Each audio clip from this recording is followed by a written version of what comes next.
to another episode of the channel.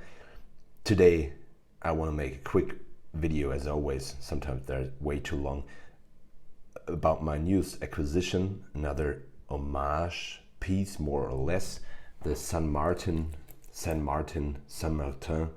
however it is pronounced, Tudor Black Bay Pro Homage.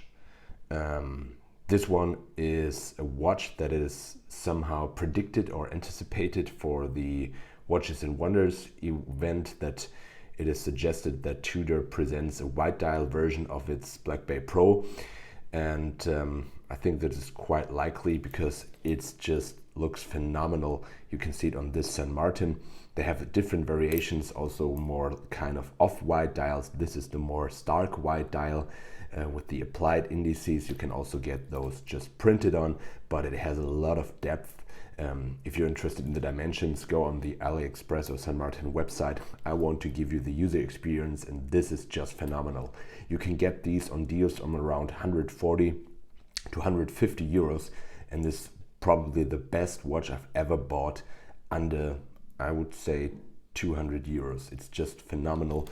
You get the look of the Explorer 2 type watch with the orange GMT hand and this orange accent on the dial with this GMT letters, GMT in orange. It is 100 meter water resistant. It has, to get the comparison, the Seiko NH34, or Seiko calls it the 4R34 if I'm not mistaken, GMT dial, GMT movement.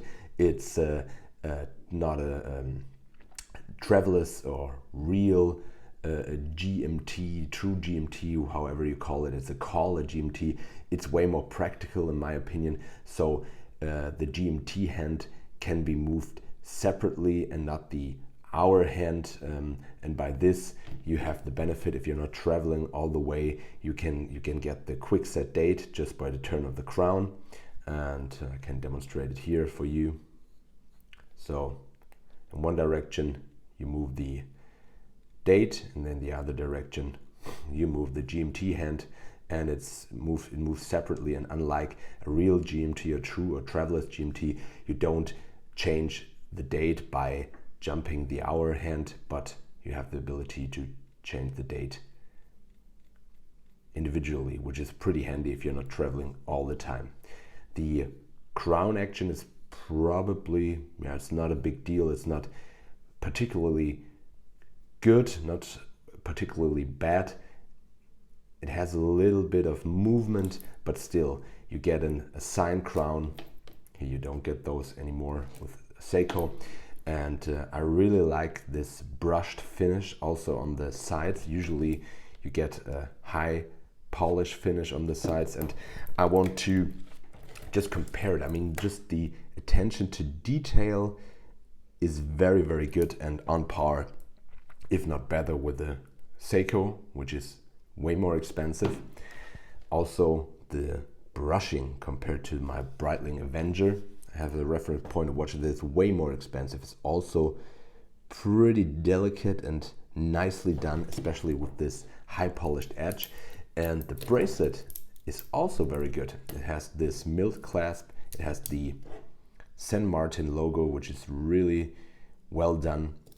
It has a double push mechanism, and it has 4 holes of micro adjustment, not on the fly adjustment, but for this price you can't expect this, but 4 adjustment holes is just perfect. You always will get the perfect fit.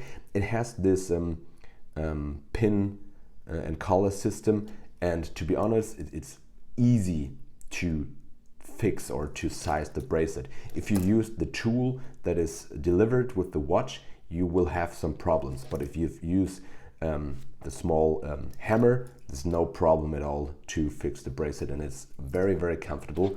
And of course it's this oyster style, and I compare it to my Rolex Air King, and you can see it has a beautiful finish and a high resemblance. I mean, it's just amazing. It has this female end link, so it wears really nice, so it curves down pretty well, and I like those, as I said, those brushed sides, which makes it look way more tooly in my opinion. Let's get the crown in. Of course, it's a screw down crown. And it also has exceptional lume. You can see it also here a little bit charged, and it has blue lume, which is just beautiful.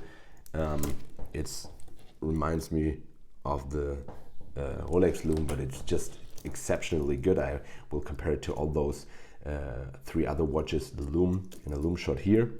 And on the wrist, on my 7-inch wrist, it just wears very, very nicely and very comfortable.